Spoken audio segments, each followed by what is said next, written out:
با سلام و درود خدمت همه شما عزیزان در هر کجای دنیا که هستید. افشین هستم با 78مین برنامه اپوزیت.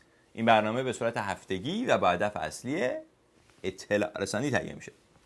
اخبار ایران کلا به دو دسته تقسیم میشن. یک دسته اخبار مربوط به همون هفته‌ای که گذشتن میشن. مثلا هفته گذشته آقای روحانی چندین و چند بار سخنرانی کردن و دلاورمردان سپاه ماکت ناو آمریکایی رو غرق کردن و از این قبیل اخبار. و یک سری اخبار مربوط به هر هفته میشه، مثل اخبار گرانی ها، اختلاس ها، معوقات رو به رشد بانکی، ادامه بررسی پرونده بابک زنجانی همون متهم نفتی، دستگیری سارقان خیابانی و برخورد قاطع با آنان، اعدام ها و از این قبیل. اما از اونجایی که مهمترین مسئله‌ای که نظام مقدس با اون دست به گریبانه و به نوعی مادر همه مشکلات نظام مقدس به حساب میاد مسئله اقتصاده، این هفته به سخنرانی هفته گذشته آقای بزرگ در باب اقتصاد میپردازیم و در ذیل آن اخبار تکراری هر هفته رو که اکثرا یه ربطی به اقتصاد دارن بررسی میکنیم. آقای بزرگ که این روزها در شرایط روحی مناسبی قرار ندارند، چهارشنبه هفته گذشته برای مردم آذربایجان بیش از نیم ساعت راجع به مسائل اقتصادی سخنرانی کردند.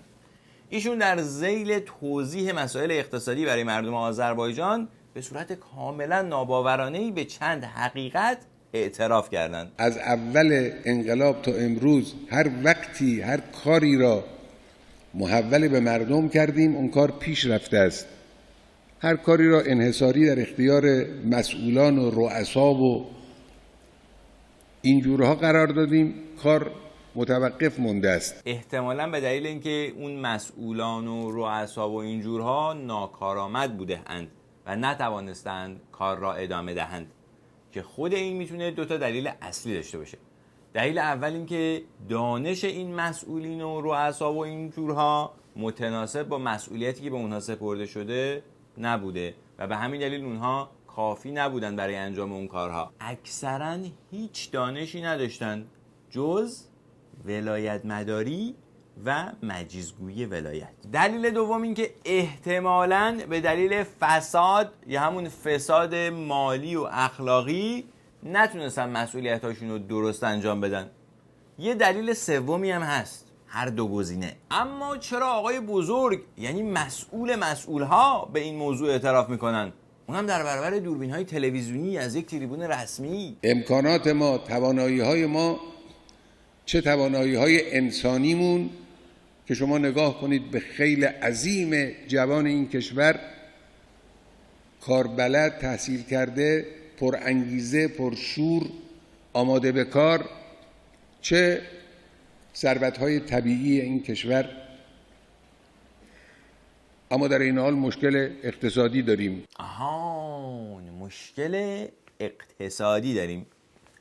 یعنی هر انسانی میتونه بفهمه کشوری که آدم‌های با استعداد در حد ژاپنی‌ها داره و منابع زیرزمینی و ثروت‌های طبیعی در حد آمریکایی‌ها داره نباید مشکل اقتصادی داشته باشه، و اگر مشکل اقتصادی داره مشکل رو باید در جای دیگری جستجو کرد. اما چی شده که آقای بزرگ که تا همین یکی دو سال پیش دائما در سخنرانی‌هاشون از پیشرفت‌های کشور صحبت می‌کردن و از رکورد زدن سخن می‌گفتن، یه دفعه اینطوری به وجود مشکلات اقتصادی در کشور اعتراف می‌کنن؟ یک روز عزا نگیریم که نفت از $100 رسید به $45. یک روز عزا نگیریم که آمریکایی‌ها ما رو تهدید می‌کنن که فلان چیز و فلان چیز و فلان چیز رو تحریم می‌کنیم.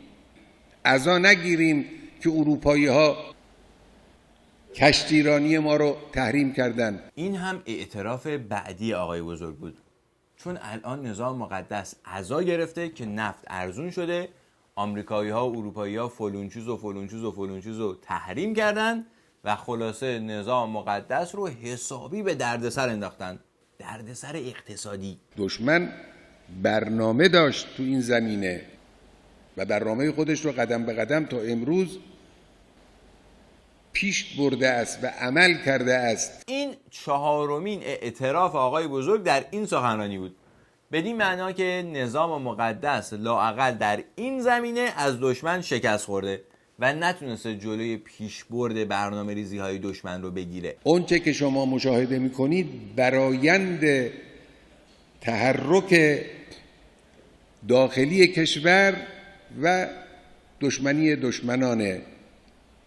دشمن فراموش نباید بشود در زمینه اقتصاد دشمن به معنای واقعی کلمه برنامه‌ریزی کرد و نظام مقدس به معنای واقعی کلمه در برابر این برنامه‌ریزی‌ها ناتوان بوده یا شکست خورده که دیگه در این برنامه راجع به اون صحبت نمی‌کنیم. اما آقای بزرگ فرمودند آنچه که ما می‌بینیم در زمینه اقتصادی در کشور، یعنی این افتضاحی که الان می‌بینیم، برآیند برنامه‌ریزی دشمن و تحرک داخلی است. ایشون در ادامه این تحرک داخلی رو بیشتر توضیح دادن. عزیزان من، جوانان، اینا رو توجه کنید. دو اشکال بزرگ در اقتصاد ما وجود داشته است. یکی این که اقتصاد ما نفتی بود، یکی این که اقتصاد ما دولتی بود. دو تا اشکال بزرگ وجود داشته است از قبل که الان دونه دونه بهشون پرداخته میشه. مشکل اول این که اقتصادمون نفتی بوده. یعنی چه؟ یعنی ما نفت رو که سرمایه ماندگار ماست و امکان ارزش افزوده چندین برابری در او وجود دارد، اینو از زیر زمین بکشیم بیرون، خام خام بفروشیم به دنیا، پولش رو بگیریم، صرف امور جاری کشور بکنیم. از این خسارت بالاتر نمیشه. اقتصاد نفتی اینجوریه. آخ آخ آخ، چه اقتصاد بدی است. البته عزیزان، فرزندان، به این نکته هم توجه داشته باشید که تا همین 1 سال پیش که نفت را بشکه $100 به بالا میفروختیم، یادمون نبود که اقتصادمون نفتی است و اقتصاد نفتی اینقدر بد است. فقط نفت ها رو میفروختیم و پولش رو به غیر از امور جاری کشور به حزب الله لبنان و حماس هم میدادیم. تازه یه مقدار از این نفت ها را همین جوری میدادیم به سوریه خام خام. خب این از مشکل اول. اشکال دوم چی بود؟ اشکال دوم گفتیم اقتصاد دولتی است. آها، اقتصاد دولتی. چرا اقتصاد دولتی است؟ این جزو مسائلی است که ما اول انقلاب، اینم کار خود ما بود، دیگران به ما تحمیل نکردن. چه عجب، بالاخره یه دونه از این گلکاریاتون رو خودتون گردن گرفتین و ننداختین گردن دشمن. خودمون بر اثر نگاه هایی که اون روز وجود داشت اقتصاد رو سپردیم دست دولت. حالا بعد هر چه تلاش می شود که اقتصاد منتقل بشود به مردم، داده بشود دست مردم با برنامه‌ریزی درست که خلاف عدالت هم کاری انجام نگیرد، کار درست پیش نمی رود. آخه دلیل دارد که کار درست پیش نمی رود. شما یک کارخانه سودده رو از دست یک آدم بخت برگشته‌ای که با تلاش و فکر خودش تونسته بود این کارخانه رو راه بندازه گرفتید. یعنی مصادره کردید بنا به همون نگاه‌هایی که اول انقلاب وجود داشت و دادید دست یک عده انسان کم سواد و ناآشنا به مدیریت که بزرگترین تجربه مدیریتیشان تا قبل از این پخش نذری در مسجد محلهشان بود. حالا شما میخواهید این مؤسسات رو از دست اون آدم‌ها بگیرید؟ خب معلوم است که اجازه نمیدهند کار درست پیش برود. از این گذشته رانت‌های اقتصادی که از قبل همین مؤسسات گیر همون مسئولین بی‌کفایت میاد، انگیزه این مسئولین رو در جلوگیری از خصوصی شدن واقعی مؤسسات دوچندان میکنه. شرکت‌های دولتی بخش قابل توجهی از بودجه سال آینده رو به خود اختصاص دادند که این رقم مربوط به اونهاست و البته مشخص نیست تا به حال چه میزان به فکر جیب مردم بودند. مشخص نیست واقعا برای ما به عنوان نمایندگان مردم درآمد اینها چقدره، در کجا مصرف میشه. یه مقدارش در برج‌های شمال شهر تهران مصرف میشه، یه مقدار دیگه‌ش هم در ویلاهای لواسون مصرف میشه، یه مقدار دیگه‌ش هم در کشورهای استکباری مثل انگلیس خبیث و آمریکای جنایتکار مصرف میشه. متاسفانه هنوز بیش از 500 شرکت دولتی هست که بایستی اینها به بخش خصوصی واقعی واگذار بشن. اینها چون واگذار نشدن نمیشه بگیم که به جیب مردم توجه شده. بخش خصوصی واقعی یعنی یه بخش خصوصی هم هست که الکیه، همونایی که آقای روحانی ازشون به عنوان شرکت‌های خصولتی نام می‌بردن. این شرکت‌های دولتی بودن که به اصطلاح خصوصی شدن توسط برادران مخلص سپاه و اسمن خصوصی هن، ولی رسما از بودجه و مزایای دولتی استفاده میکنن. خب بنده امسال، اول سال، امسال، سال گذشته، سال قبل راجع به اقتصاد صحبت کردم. مسئولینم انصافا تلاش میکنن، من تصدیق میکنم که تلاش هایی دارد انجام میگیرد. در طول این سالها همیشه تلاش هایی شده است، لکن کافی نیست. بله تلاش هایی شده است. بالاخره اگر تلاش هایی نمی شده است، در طول این 36 سال گذشته دلار از 7 تومن به 3500 تومن که نمی رسید. یعنی ارزش پول ملی به 1/500 ارزشش در زمان طاغوت خدا بیامرز رسیده. از بس مسئولین نظام مقدس تلاش کردن. بگذاریم. اما حالا شما راجع به اقتصاد چه صحبتایی کردین که تلاش مسئولین برای عمل بهشون کافی نبوده؟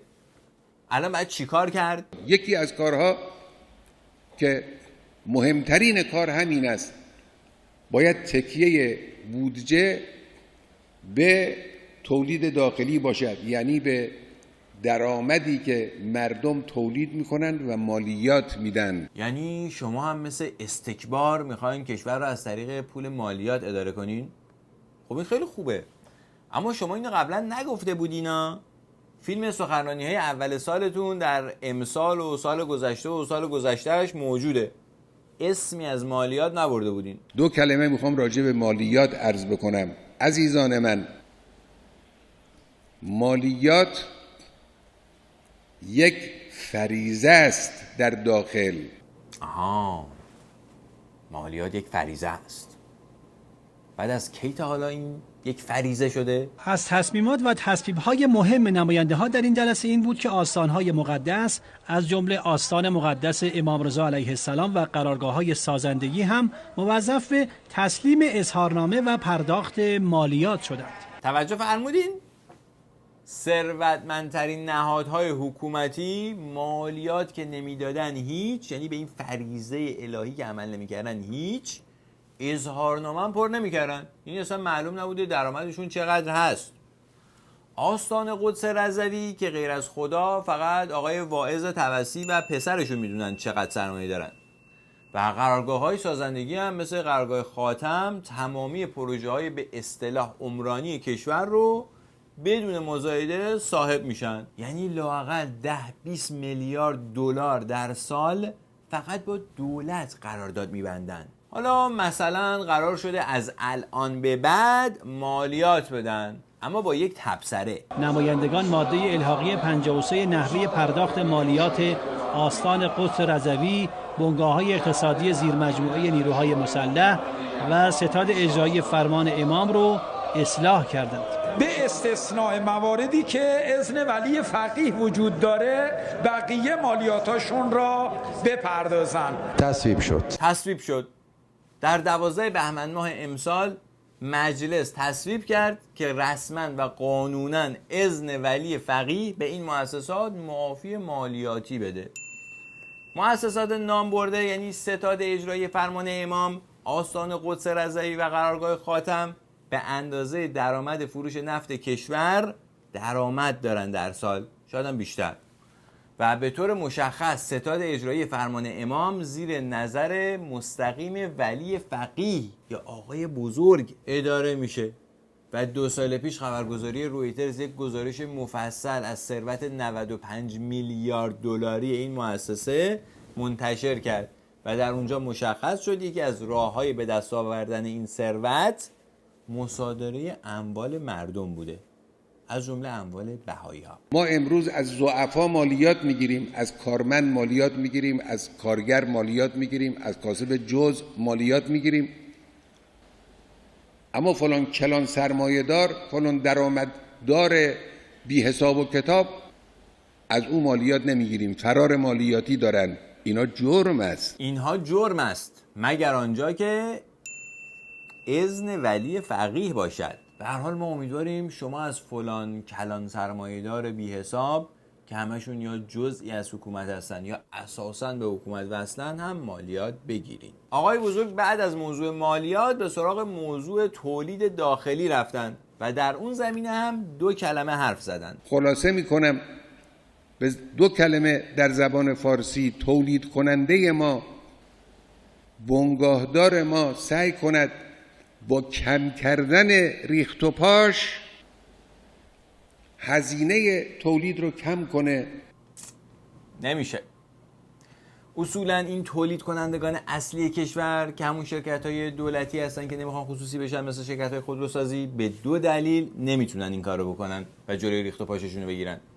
دلیل اول اینه که علم و دانش کافی برای این کار رو ندارن. یعنی وقتی معیار انتخاب مدیر در شرکت‌های دولتی میزان گودی جای مهر روی پیشانی و میزان کلفتی پارتی میشه، یک انسان ناآگاه و بیکفایت به مدیریت میرسه. و دوم اینکه این مدیرها اساساً برای سوء استفاده از همین ریخت و پاشا بر سر این کارها گماشته شدن و اگر جلوی این ریخت و پاشا رو بخوان بگیرن، اون کلفتا، یعنی همون پارتی کلفتا، این مدیرها رو با یه مدیرهای دیگه جایگزین میکنن. نتیجه این ریخت و پاش هم این میشه. با افزایش تولید 60% خودروسازان در سال جاری، انتظار میره غول‌های بزرگ خودروسازی کشور برنامه‌ریزی مدونی در حوزه کیفیت داشته باشند.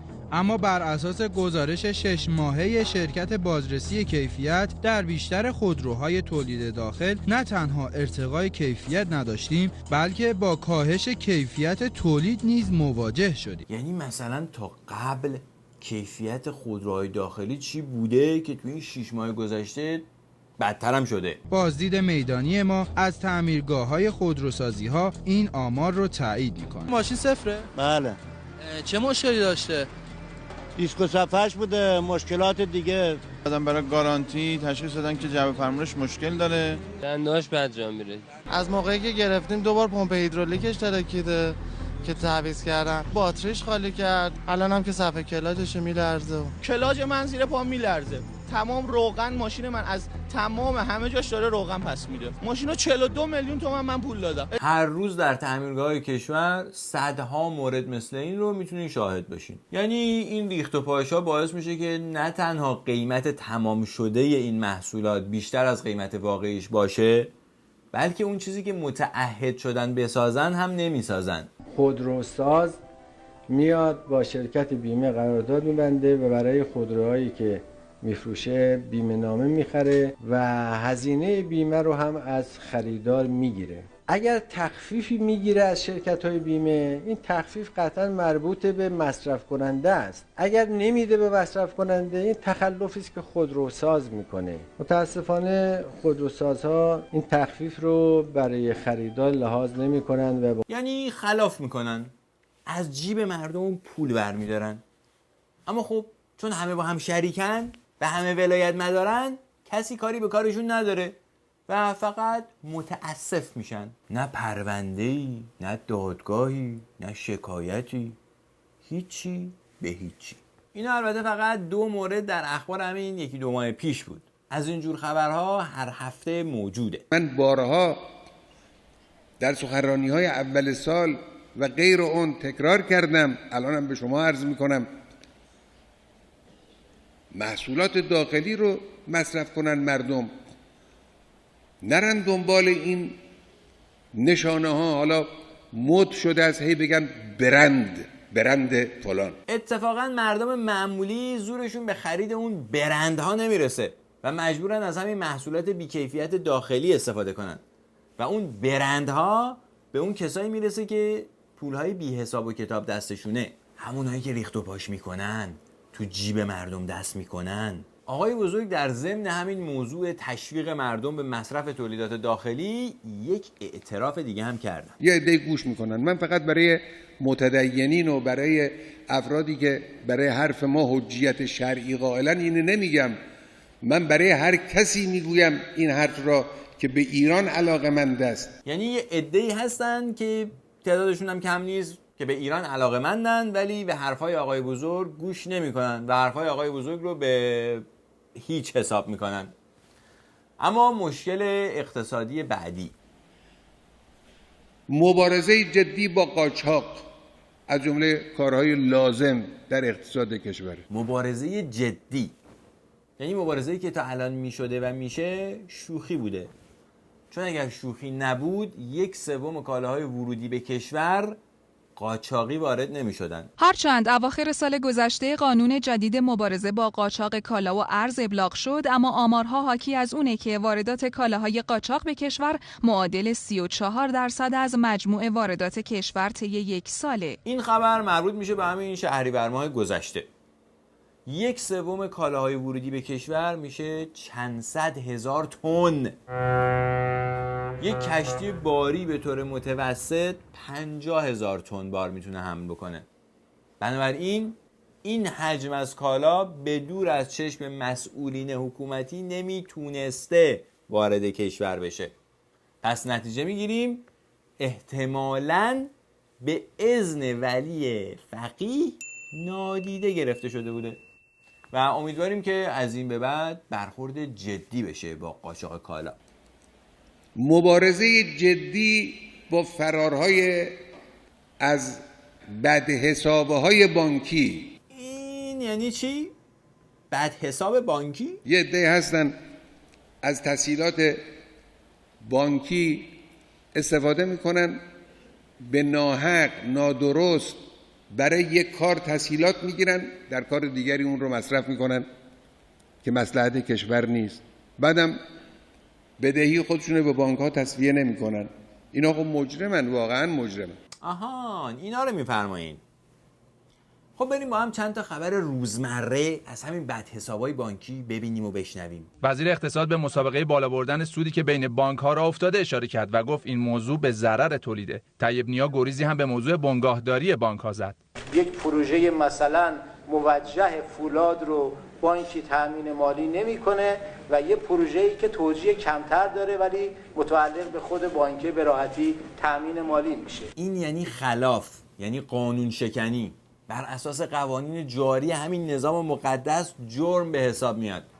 اینا رو هم وزیر اقتصاد کشور داره میگه. اما این بانکه به خودش که وام الکی میده هیچ، سود وامش هم که نمیاره پس بده هیچ، اصل پولش هم نمیاره پس بده و تبدیل میشه به معوقات بانکی. البته بعد اینجا خدمتتون عرض کنم که منبع پول این وام ها از سپرده های مردم، یعنی من و شما تامین میشه. الان متاسفانه در بین بانک‌های کشور یک رقابت منفی به نحوی ایجاد شده که دارن عملیات انتحاری بانک‌ها انجام میدن. یعنی سودهای 28%، 29%، 30%. متاسفانه با این سودهای بسیار عجیب و غریبی که داریم می‌بینیم، سیاست‌هایی که متاسفانه اعمال میشه. حرف مجلس که به جای خودش، حرف دولت که به جای خودش، حرف قوه قضاییه که به جای خودش، غیر از استدلال خودشون، غیر از پول چیز دیگه ای رو نمیبینن و اینا هم خودشون را در جهت دولت متاسفانه پاسخگو نمیدونن، در مقابل مجلس هم پاسخگو نمیدونن. در ضمن مدیران همین بانک ها به اذن ولی فقیه انتخاب شدن. برای همینه که به جرمشون رسیدگی نمیشه و مثل خود ولی فقیه به هیچ کس پاسخگو نیستن. اما به طور کلی آقای بزرگ از تمام این توضیحات اقتصادیشون اینجوری نتیجه گیری کردن. ما میتوانیم در مقابل علمشنگه‌ای که دشمنان ما سر تحریم و این حرفا در میارن میتوانیم ایستادگی کنیم. به هر حال شواهد و قرائنی که تا الان دیدیم نشون داد که نمیتوانیم در برابر این علمشنگه ایستادگی کنیم و دلیل اصلی نتوانستنمون هم اذن ولی فقیه. متاسفانه به دلیل ضیق وقت به مذاکراتی که برای برطرف کردن این علمشنگه در جریان هست این هفته نمیپردازیم در اپوزیت. اما در هفته گذشته آقای روحانی رئیس جمهور منتخب هم چند سخنرانی داشتن که باز هم به دلیل ضیق وقت نمیرسیم به همش بپردازیم. فقط به چند جمله از سخنان ایشون اکتفا میکنیم. اینکه بعضیا فکر میکنن کشوری میتونه بدون رابطه با بیرون به رشد و توسعه برسه، حتما اشتباه میکنن. اون بعضی هم که میدونید کیان مشخصن. بله آقای بزرگ.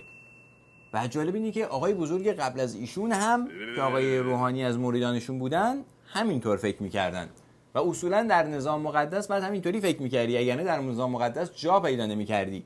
اما خب الان آقای روحانی نظرشون عوض شده. میشه زندگی بخور نمیر داشت، مردم بتونن زندگی بکنن، میشه هم از جیب مردم برداشت کرد، رشد منفی یعنی همین، یعنی ثروت مردم رو کاهش دادن، که اتفاقا در 36 سال گذشته هر دو اتفاق افتاده. یعنی هم از جیب مردم برداشته شده و سرمایهشون کم شده، 1/500 شده، و هم در نتیجه همون اولی با زندگی بخور و نمیر مردم و کشور اداره شدن. اگر می‌خواهیم زندگی داشته باشیم بگیم الحمدلله شب نون و پنیری هست، این بعد همه جور میشه اداره کرد کشور. اگر رشد و توسعه می‌خواهیم رابطه با جهان رو می‌خواهیم. به هر حال ما از این تغییر عقیده ایشون به هر دلیلی که هست استقبال میکنیم. همونطور که میدونید اخبار هفته گذشته خیلی بیشتر از این بود. حمله دلاور مردان سپاه به ماکت ناو آمریکایی یکی از اون اخبار بود که سعی میشه هفته آینده حتما به اون پرداخته بشه. اما برای این هفته هر چه در فهم تو آید آن بود مفهوم تو.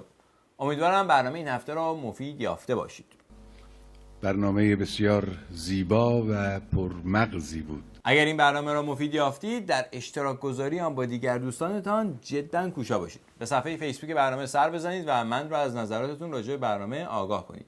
با تشکر از تلویزیون اندیشه و دیگر رسانه‌هایی که در انتشار این برنامه همراهی می‌کنند و با تشکر از همه شما همراهان. تا دیدار دیگر، خدا نگهدار و شب و روزتون خوش. خداوند انشاءالله همه ما را آدم کن.